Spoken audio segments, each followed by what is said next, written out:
अस्सलाम वालेकुम जी। आज जो है हम बेसिकली एक नई वीडियो के साथ आपकी खिदमत में हाज़िर होते हैं। तो आज का जो टॉपिक है बेसिकली वो एड्रीनल ग्लैंड के ऊपर होगा जी। तो ये जो एड्रीनल ग्लैंड है इसकी हमने आज फिजियो भी देखनी है, थोड़ी बहुत हम इसकी एनाटॉमी भी देखेंगे। तो इंशाल्लाह मेरी बहुत कोशिश होगी। This one is the second last video from the physiology section of the endocrine and the later on the इसके बाद जो आखिरी वीडियो होगी फिजियोलॉजी से रिलेटेड वो पेंक्रियास और कुछ 2-3 हार्मोन है उससे रिलेटेड होगी। ठीक है जी। तो एड्रीनल ग्लैंड जो है basically this gland is located above on the kidney. ठीक है, तो ये आपकी प्यारी सी किडनी है, ये इसके ऊपर होता है। So that's why we also name this gland also known as supra renal gland. ठीक है जी। तो ये ट्रायंगुलर इन शेप होता है। इसकी जो अनाटमी आपने याद रखनी है वो एक तो ब्लड सप्लाई याद रखनी है लाजमी, क्वेश्चंस आते होते हैं इसमें से। वो ये कि इसकी जो ब्लड सप्लाई है वो फ्रेनिक आर्टरी से होती है। ठीक है, branch of the renal artery से होती है क्योंकि रीनल किडनी के ऊपर पड़ा हुआ है, तो यूं कह लो कि renal artery and supra renal artery से इसकी ब्रांच होती है। सुप्रा रीनल आर्टरी से इसकी ब्रांच होती है फ्रॉम योर एब्डोमिनल अरोटा। ठीक है जी। अब आ जाओ तो इसके पार्ट्स क्या हैं। तो आपका जो एड्रीनल ग्लैंड है वो बेसिकली दो पार्ट्स पर कंसिस्ट करता है। The first one is cortex. अब ये जो कोर्टेक्स है ये कंप्राइज ऑफ और you can say it has a mass of 80% of adrenal mass. ठीक है, तो ये जो 80% आपका जो ग्लैंड है ये कोर्टेक्स होता है। ठीक है, इसके बाद this एम्ब्रियोलॉजिकली derived from intermediate mesoderm। intermediate mesoderm। ठीक है जी। उसके बाद ये जो कॉर्टेक्स है ये फर्दर जो है ये 3 लेयर्स में डिवाइड होता है। The first one is zona glomerulosa. Zona glomerulosa जो कि प्रोड्यूस करता है या सिक्रीट करता है एल्डोस्टेरोन। आपके जो इंटरकलेटेड सेल जो हैं या आपके जो कलेक्टिंग डक्ट हैं उसके ऊपर ये काम करते हैं। आगे हम फंक्शन देखेंगे इसके क्या होते हैं। ठीक है जी। दूसरा इसका जोन है उसका नाम है जोना फेसिकुलेटा। अब ये जो जोना फेसिकुलेटा है ये प्रोड्यूस करता है कोर्टिसोल, और कोर्टिसोल के बहुत सारे फंक्शंस हैं। ठीक है जी। स्ट्रेस ना लिया करें, स्ट्रेस से ये रिलीज होता है बहुत ज्यादा, और अगर स्ट्रेस लेंगे तो इसके जहाँ फायदे हैं वहां पर नुकसान भी बहुत हैं। ठीक है जी। उसके बाद आ जाओ तो जोना रेटिकुलरिस। तो ये जो जोना रेटिकुलरिस है ये एंड्रोजन्स रिलीज करता है। तो एंड्रोजन्स में फीमेल और मेल के हार्मोन्स आ जाते हैं जिसमें एस्ट्राडियोल, प्रोजेस्टेरोन, टेस्टोस्टेरोन वगैरह ये हम देखेंगे आगे पढ़ेंगे। ठीक है, ये हो गया जी कोर्टेक्स के बारे में। ठीक है, अब आ जाओ मेडुला। अब ये जो मेडुला है ये 20% मास पे कंसिस्ट करता है ऑफ द एड्रीनल ग्लैंड। ठीक है, ये एक बात होगी। दूसरी बात ये होगी जो आपने याद रखनी ही रखनी है, इसका एम्ब्रियोलॉजिकली जो ओरिजिन होता है वो न्यूरल क्रेस्ट सेल्स होते हैं। ये मैं डिफरेंट कलर से इसलिए लिख रहा हूँ ताकि आपको याद रहे। Neural crest cells. जो कॉर्टेक्स होता है वो इंटरमीडिएट मेसोडर्म से बनता है, और जो मेडुला होता है वो न्यूरल क्रेस्ट सेल से बनता है because it has nerve endings. Sympathetic innervation की नर्व एंडिंग्स होती हैं, आगे हम देखेंगे, जो कि नोरेपिनेफ्रिन, एपिनेफ्रिन, डोपामिन वगैरह रिलीज करते हैं हमारी बॉडी में। ठीक है जी। तो ये जो है इसमें स्पेशल काइंड ऑफ सेल्स होते हैं जी, वो उनका नाम है क्रोमैटिन सेल्स। ठीक है, तो मैं यहाँ पर लिख देता हूँ क्रोमैटिन सेल्स। अब ये जो क्रोमैटिन सेल हैं ये रिलीज करते हैं नोरएपिनेफ्रिन, एपिनेफ्रिन एंड समहाउ डोपामिन भी जो है ये रिलीज होता है। ठीक है, ये था अनाटमी। थोड़ी बहुत अनाटमी थी, मैंने पिछली वीडियो में बताया कि हम फिजियोलॉजी अनाटमी भी देखेंगे थोड़ी बहुत, तो इतनी ही याद रख लो, that is fair enough for all of you. अब आ जाओ मेन फिजियो पर। तो सबसे पहले जो है हम देखेंगे व्हाट इज एल्डोस्टीरोन। तो ये जो आपका एल्डोस्टीरोन है ना, ये आपके इंटरकलेटेड सेल्स पर काम करता है, कलेक्टिंग डक्ट पर काम करता है। पहली बात तो ये होगी। ठीक है, this hormone is also called mineral corticoid hormone. Mineral corticoid hormone. ठीक है, और ये मेजर स्टीरॉयड हार्मोन है, सिंथेसाइज्ड बाय ज़ोना ग्लोमेरुलोसा। हमने ऊपर देखा कि ज़ोना ग्लोमेरुलोसा जो है वो एल्डोस्टेरोन प्रोड्यूस करता है, तो that is major steroid hormone. ठीक है जी। तीसरी बात इससे रिलेटेड कि इसका जो प्रिकर्सर होता है ना, प्रिकर्सर वो होते हैं जिनसे ये कोई भी चीज बनती है, यूं कह लो कि रॉ मटेरियल। ठीक है, तो इसका जो प्रिकर्सर है वो आपने लाजमी याद रखना है कि वो है cholesterol. The precursor for steroid hormone is cholesterol. होता ही है कि कोलेस्ट्रॉल जो है वो कॉर्टिकोस्टेरोन में कन्वर्ट होता है। ठीक है, कॉर्टिकोस्टेरोन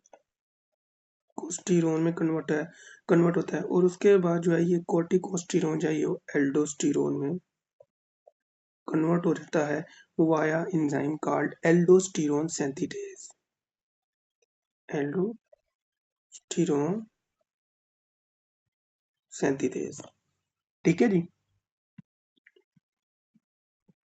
उसके बाद आ जाओ, तो इसके स्टिमुलस क्या है, what are the stimulus for the aldosterone. तो ये चीजें याद रखने वाली हैं, इनको याद रखें। The first one is hyperkalaemia, और ये मोस्ट इंपॉर्टेंट है जी। आपकी जब ये किडनी है ना, for example this is your collecting tubules at intercalated cells, इसमें सोडियम पोटेशियम एटीपेज होते हैं, और आप सबको पता है कि सोडियम इन होता है, पोटेशियम आउट होता है। ठीक है, अब सोडियम पोटेशियम आउट हो एक्सचेंज होता है ना, ये सोडियम इन होंगे और पोटेशियम आउट होगा। तो पोटेशियम जब आउट होता है तो दैट मीन्स के आपकी बॉडी में जब ज्यादा होगा पोटेशियम, तो आपकी बॉडी ने इसको सिक्रीट करना है।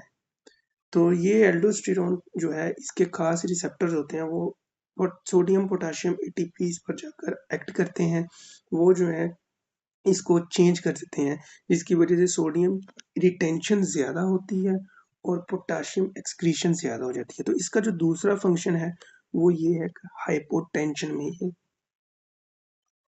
रिलीज होता है। क्यों?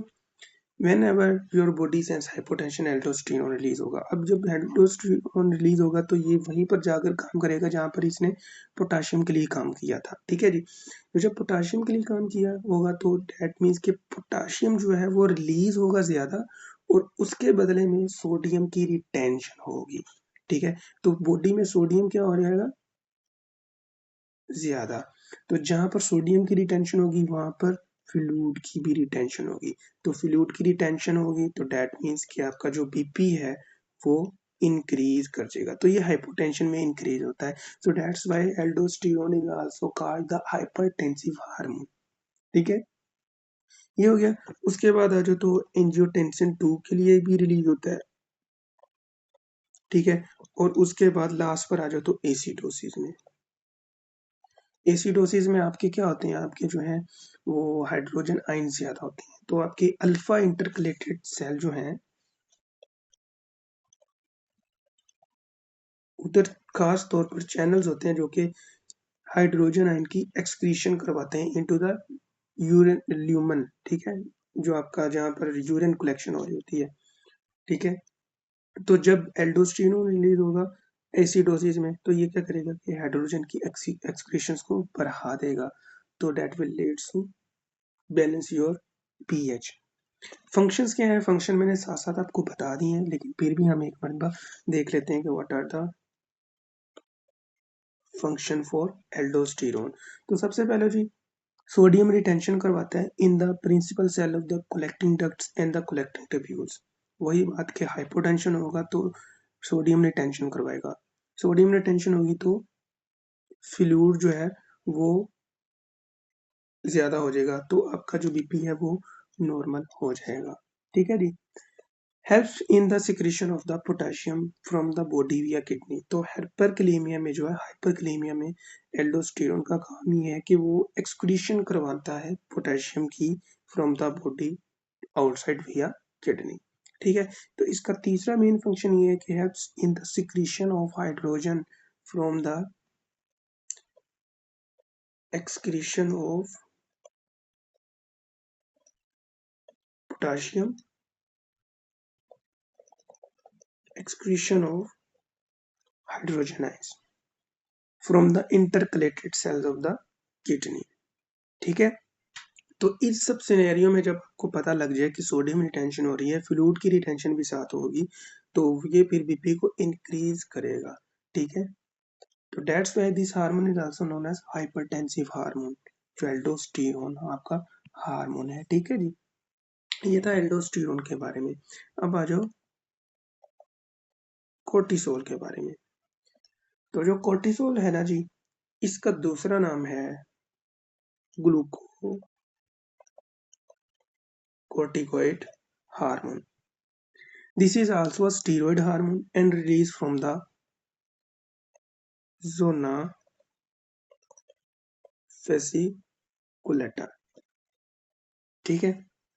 इसकी रेगुलेशन क्या है या इसकी स्टिमुलस क्या है, तो इसकी रेगुलेशन ये है कि आपका जो हाइपोथैलेमस है वो कोर्टिकोट्रोपिन रिलीजिंग हार्मोन रिलीज करता है when ever your body needs demand of cortisol. ये आपके इंटीरियर पिट्यूटरी पर जाता है जहाँ पर एड्रीनो कोर्टिकोट्रोपिन हार्मोन रिलीज होता है, जिसको हम ACTH कहते हैं। अब ये जो ACTH है ये आपके एड्रीनल ग्लैंड पर एक्ट करता है on zona fasciculata to secrete produce cortisol. ठीक है। तो ये कोर्टिसोल को रिलीज कर देता है बॉडी में या ब्लड में। ठीक है जी। ये होगा इसका पॉजिटिव स्टिमुलस। जब कभी हमारी बॉडी की नीड पूरी हो जाएगी कोर्टिसोल की या एक लिमिट पहुंच जाएगी, तो ये आपके हाइपोथैलेमस को मैसेज देगा कि भाई अब मुझे जरूरत नहीं है। देन आपका हाइपोथैलेमस जो है वो इसको इनिबिट कर देगा कोर्टिकोट्रोपिन रिलीजिंग हार्मोन को। जब ये रिलीज इनिबिट हो जाएगा तो ऑटोमेटिकली ACTH भी इनिबिट हो जाएगा, तो automatically production of the cortisol भी स्टॉप हो जाएगी। तो नेगेटिव फीडबैक के जरिए इसकी रेगुलेशन होती है। ठीक है जी। इसके फंक्शन क्या है, इसके फंक्शन जो है वो याद रखने हैं लाजमी। इसका हम निमोनिक भी देखेंगे। It's first main function is increase appetite. आपने देखा होगा कि स्ट्रेस में लोग बहुत ज्यादा खाने लग जाते हैं। तो स्ट्रेस जो है ना वो एक क्रोनिक स्ट्रेस होता है, एक्यूट स्ट्रेस होता है। तो स्ट्रेस में जो है आपका कोर्टिसोल रिलीज होता है। तो कोर्टिसोल के जहाँ बेनिफिट है वहां पर नुकसान भी बहुत ज्यादा है। ठीक है। तो एपिटाइट आप देखते हो कि जिनमें स्ट्रेस ज्यादा होता है उनको भूख ज्यादा लगती है, तो एपिटाइट इसका मेन फंक्शन है। Increase BP. क्यों? क्योंकि जो कोर्टिसोल जो है वो अल्फा रिसेप्टर्स हमारी ब्लड वेसल्स में प्रेजेंट होते हैं। ठीक है। On the tunica media of the vessels. तो ये उन पर काम करता है, उनको कंस्ट्रिक्ट कर देता है, जिसकी वजह से रेजिस्टेंस ज्यादा हो जाती है। जब रेजिस्टेंस ज्यादा हो जाएगी तो डेट मीन्स कि योर बीपी भी जो है वो इंक्रीज हो जाएगा। ठीक है जी। कोर्टिसोल का जो है वो एल्डोस्टेरोन, एपिनेफ्रिन और एपिनेफ्रिन पर भी कुछ काम है। उनकी सिंथेसिस को, उनकी रिलीज को इंक्रीज करता है। ठीक है। तीसरा फंक्शन इसका ये है कि इंसुलिन और रेजिस्टेंस को इंक्रीज करता है। इंसुलिन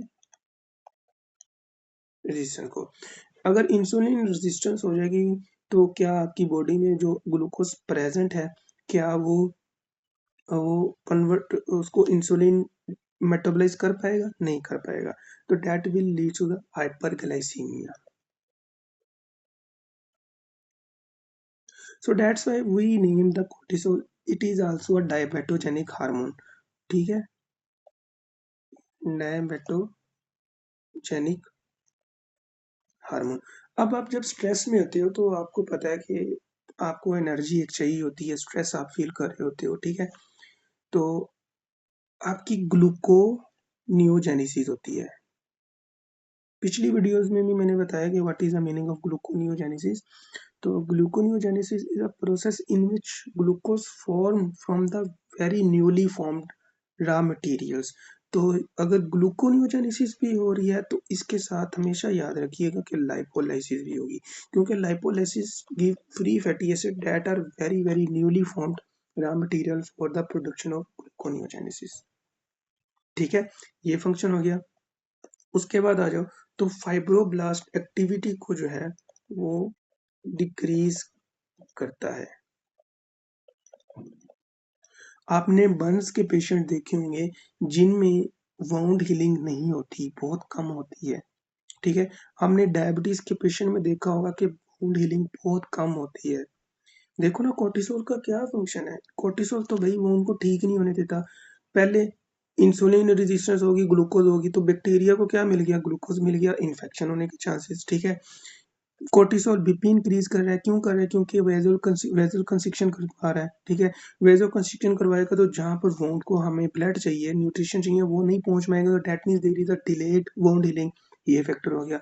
अब ये जो है भाई सब फाइब्रोब्लास्ट की एक्टिविटी को भी डिक्रीज करवा रहे हैं. तो these all factor contribute to the poor wound healing. Poor wound healing. समझा करें एक चीज जो है ना, पुअर वाउंड हीलिंग की हो रही है, तो उसके पीछे कंसेप्ट समझा करेंगे कोर्टिसोल क्यों पुअर वाउंड हीलिंग करवा रहा है. Not only from the decrease fibroblast activity, glucose increase करवा रहा है जिसकी वजह से चांसेस मिल रहे हैं glucose consumption by bacteria etcetera. ठीक है, वेजो कंस्ट्रिक्शन हो रही है जिसकी वजह से ब्लड सप्लाई जो है, न्यूट्रिशन है, ऑक्सीजन है, वो बाउंड तक नहीं पहुंच पा रही. तो these all are contributing to the poor wound healing. ठीक है, उसके बाद आ जाओ, तो ये आपकी इम्यूनिटी को भी डिक्रीज करता है. ठीक है, प्रोस्टाग्लैंडिन्स एंड ल्यूकोट्राइन्स को इनहिबिट करता है. ठीक है, वही बात, जब प्रोस्टाग्लैंडिन्स ल्यूकोट्राइन्स वगैरह इनहिबिट हो जाएंगे तो वो जो वाउंड का प्रोसीजर है, इन्फ्लेमेशन होनी थी, जो डेब्रिस वगैरह रिमूवल होना था, वो भी नहीं हो पाएगा. तो these all are contributing to the poor wound healing. ठीक है, उसके बाद आ जाओ, तो ओस्टियोब्लास्ट की एक्टिविटी को डिक्रीज करता है. तो ओस्टियोब्लास्ट आपने पिछली वीडियो में देखा कि osteoblast it is a bone forming cell. तो जब ओस्टियोब्लास्ट डिक्रीज हो जाएगी इसकी एक्टिविटी, तो आप देखेंगे बोन वीकनेस हो जाएगी आपको. तो ये क्या करेगी, ये ओस्टियोप्रोसिस करेगी. ठीक है, अब आ जाओ इसके, हमने फंक्शंस को कैसे याद रखना है. तो निमोनिक है एक जिसका नाम है बिग फिब. ठीक है, ए से मुराद है एपेटाइट. एपेटाइट को क्या करता है, इंक्रीज करता है. बी से क्या मुराद है, बीपी, ये क्या करता है, इंक्रीज करता है. आई से मुराद है इंसुलिन, इंसुलिन रेजिस्टेंस करता है, दैट मीन्स ये भी इंक्रीज हुई ना, इंसुलिन रेजिस्टेंस. जी से मुराद है ग्लूकोनियोजेनेसिस, ग्लूकोनियोजेनेसिस. और मैंने पहले भी बताया कि जहाँ ग्लूकोनियोजेनेसिस का वर्ड आएगा वहां पर लाइपोलाइसिस भी आएगी ही आएगा. ठीक है, उसके बाद आ जाए तो एफ से डिक्रीज फाइब्रोब्लास्ट एक्टिविटी. ठीक है, आई से आ जाए तो इम्यूनिटी को डिक्रीज करता है. ठीक है, और बी से आ जाओ तो ये आपकी बोन को वीक करता है, bone weakness by decreasing osteoblast activity. तो ये निमोनिक है, सिंपल, कोई मुश्किल बात नहीं है. ठीक है, ये था कोर्टिसोल के बारे में. तो स्ट्रेस ना लिया करो यार, स्ट्रेस जो है वो आपकी पूरी बॉडी के लिए ठीक नहीं है। कुछ लोग होते हैं यार कि हम इतना मीठा खाते हैं, कुछ भी नहीं करते, लेकिन हमें डायबिटीज हो गया। तो भाई डायबिटीज की यही रीजन, जो मीठा नहीं भी खाते, ठीक है, स्ट्रेस लेते हैं वो लोग। तो एहतियात करें, स्ट्रेस होता है तो अल्लाह को याद करें, सिंपल फार्मूला है। अब आ जाओ एंड्रोजन हार्मोन।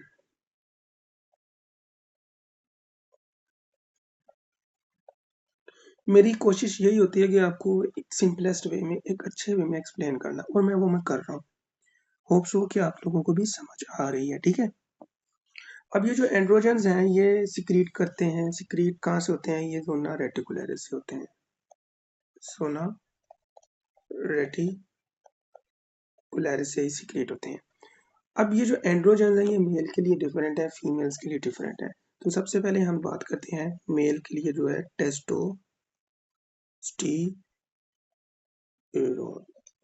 तो टेस्टोस्टेरोन है, this is a major male hormone, सबको पता है ये मेल हार्मोन है, मेजर हार्मोन है, ठीक है। ये जो है सिक्रीट कहाँ से होता है, रिलीज कहाँ से होता है, ये तो एक रेटिकुलरिस से रिलीज होता है, ठीक है, जोना रेटिकुलरिस। और दूसरा ये रिलीज होता है लीडिक सेल से, इन टेस्टिस, ठीक है। तो ये जो लीडिक सेल्स हैं ये भी टेस्टोस्टेरोन रिलीज करते हैं। हम एम्ब्रियो में पढ़ेंगे जब हम रिप्रोडक्टिव, इंशाल्लाह हमारा टॉपिक रिप्रोडक्टिव ही होगा, सीरीज सिस्टम जो है वो रिप्रोडक्टिव ही होगा। हमारे टेस्टिस में दो किस्म के सेल्स होते हैं, एक होते हैं सर्टोली सेल्स और एक होते हैं लीडिक सेल। ये जो सर्टोली सेल्स होते हैं ना, ये during the fetal intra uterine life ये एक हार्मोन रिलीज करते हैं जिसका नाम है मुलेरियन, या फैक्टर रिलीज करते हैं मुलेरियन इनहिबिटरी फैक्टर, मिफ। अब ये जो मुलेरियन इनहिबिटरी फैक्टर है ना, ये हमारे जब हमारे बॉडी बन रही होती है, इनिशियल स्टेजेस होती हैं, इनिशियल वीक्स होते हैं, तो तब वहाँ पर वोल्फियन डक्ट भी होती है और मोलेरियन डक्ट भी होती है, दोनों होती हैं। जो मोलेरियन डक्ट है वो leads to female internal genitalia. तो मेल बनने के लिए जरूरी है कि जो सर्टोली सेल है ये मुलेरियन इनहिबिटरी फैक्टर को रिलीज करें, ताकि वो जो मुलेरियन डक्ट है वो ना बने, या उसकी एट्रोफी हो जाए, उसकी एजेनेसिस हो जाए। अगर ये सर्टोली सेल ना बनाए Mullerian inhibitory factor, that will lead to the production of female internal genitalia along with male internal genitalia. तो ये हम आगे देखेंगे, बहरहाल ये हमारा टॉपिक नहीं है आज, समझाना था समझा दिया।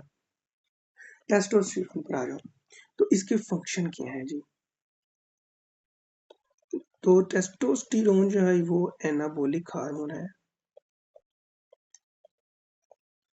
नोटा कैटाबॉलिक हार्मोन, ठीक है। तो फंक्शन इसका ये कि प्रोमोट प्रोटीन सिंथेसिस। अब जो जिमर्स होते हैं वो जब जिम करते हैं, तो जब एक्सरसाइज करते हैं तो वाफर मिकदार में आपका टेस्टोस्टेरोन रिलीज होता है। तो आपने देखा होगा उनका बॉडी मास बढ़ता है, मसल मास बढ़ता है, तो वो सबके पीछे जो है ये कहानी है कि वो टेस्टोस्टेरोन उनकी बॉडी रिलीज कर रही होती है, ठीक है। बोन डेंसिटी इंक्रीज होती है, ठीक है जी। स्पर्मेटोजेनेसिस होती है,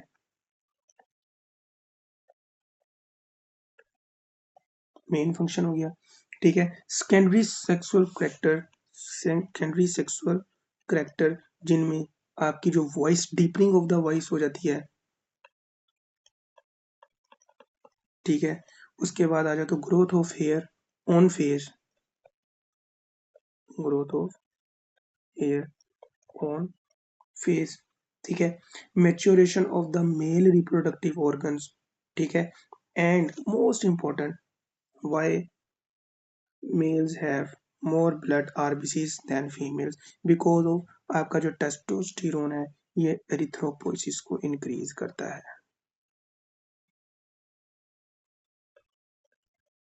that will lead to the increase RBCs, ठीक है। तो इस वजह से जो है वो आपकी बॉडी में, मेल में जो है वो आरबीसीज ज्यादा होते हैं as compared to females. Before birth जो है इसका एक फंक्शन होता है, वो ये है कि ये स्क्रूटम की डेवलपमेंट को इनिशिएट करता है इन द फीटस। ये आपने याद रखना है, ठीक है। ये था टेस्टोस्टेरोन के बारे में। अब आ जाओ एस्ट्रोजन।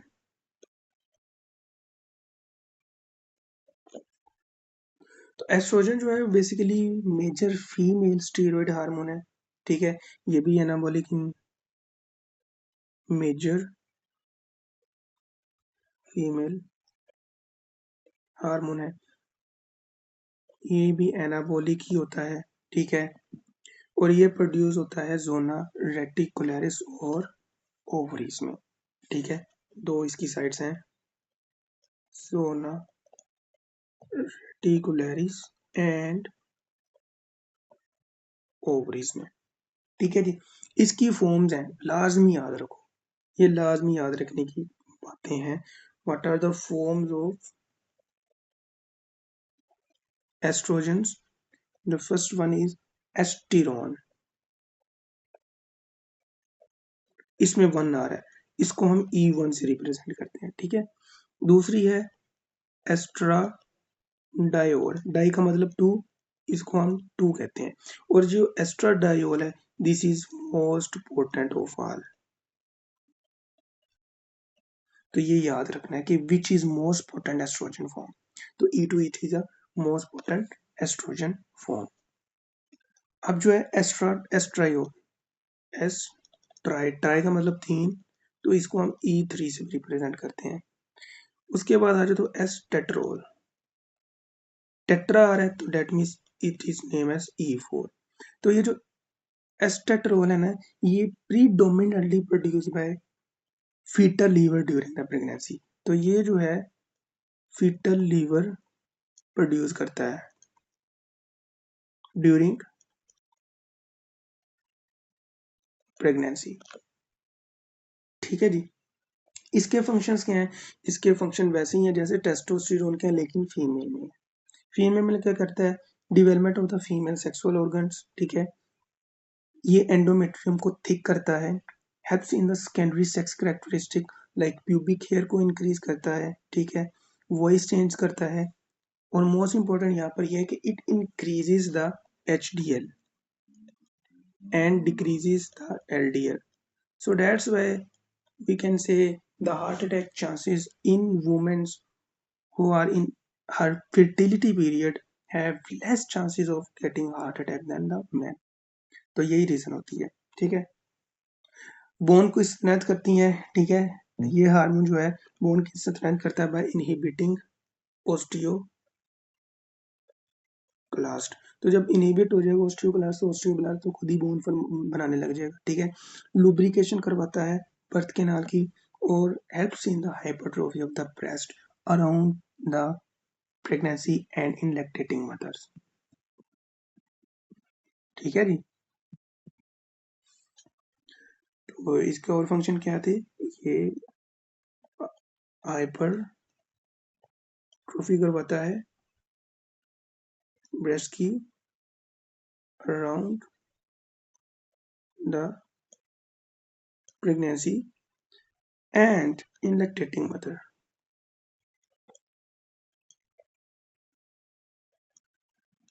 ठीक है। उसके बाद आ जाओ तो प्रोगेस्टेरोन है।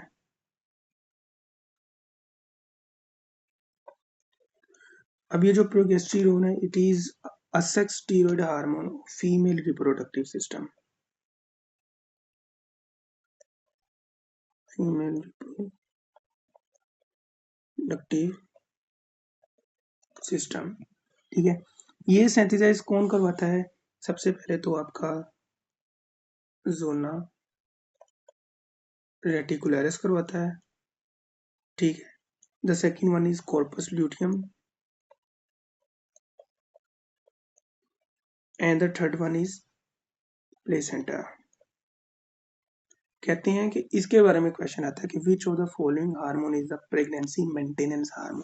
तो ये हार्मोन है, अगर ये हार्मोन ना होगा तो अबॉर्शन हो जाएगा, ठीक है।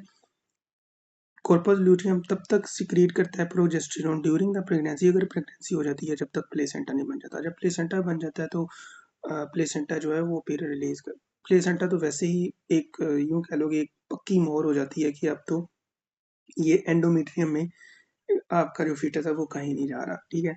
तो ये सारा सीन है। तो प्लेसेंटा भी जो है प्रोजेस्टेरोन को है वो रिलीज करता है। फंक्शन इसके क्या है कि it prepares the endometrium for the pregnancy, ठीक है। प्रोजेस्टेरोन जो है वो लैक्टेशन को इनहिबिट करता है, increase the milk secreting glands and lobules in the female, ठीक है। ये वक्ती तौर पर इनहिबिट करता है लैक्टेशन को, लेकिन उसी दौरान ये मिल्क सिक्रेटिंग ग्लैंड्स को इंक्रीज कराता है और उसके लोब्यूल्स को भी इंक्रीज कराता है इन फीमेल्स। यहाँ पर एक क्लिनिकल है वो याद रख लो कि if there is a deficiency of this hormone during the pregnancy that will lead to pregnancy termination।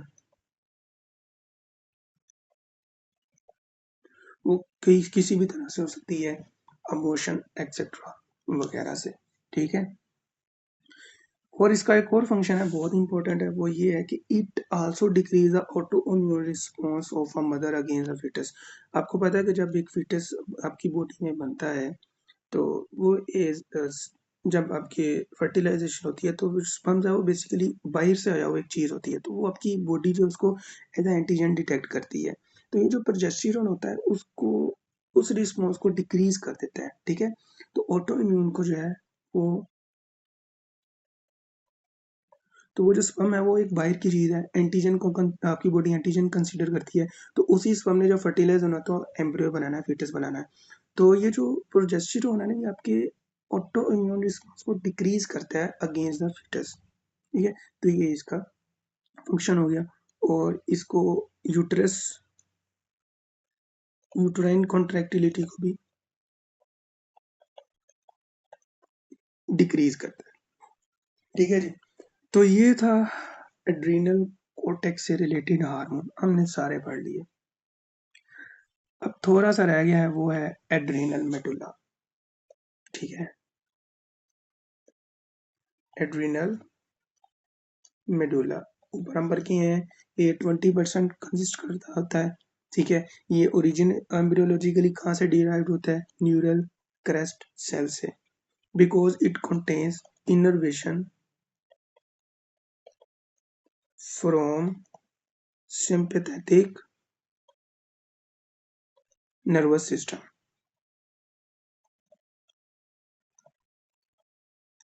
ठीक है। इसमें खास किस्म के सेल्स होते हैं जिनको क्रोमेफिन सेल कहते हैं, ठीक है।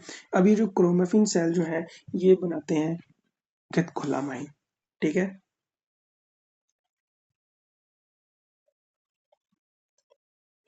स्पेशली जो है उनमें आ जाता है epinephrine, norepinephrine and dopamine also. और आपको पता होना चाहिए कि एपिनेफ्रिन और एपिनेफ्रिन का फंक्शन क्या है, एटसेट्रा एटसेट्रा।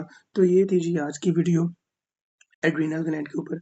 होप सो कि अगली वीडियो मेरी लास्ट हो from the physiological point of view से, उसके बाद हम पैथो स्टार्ट करेंगे।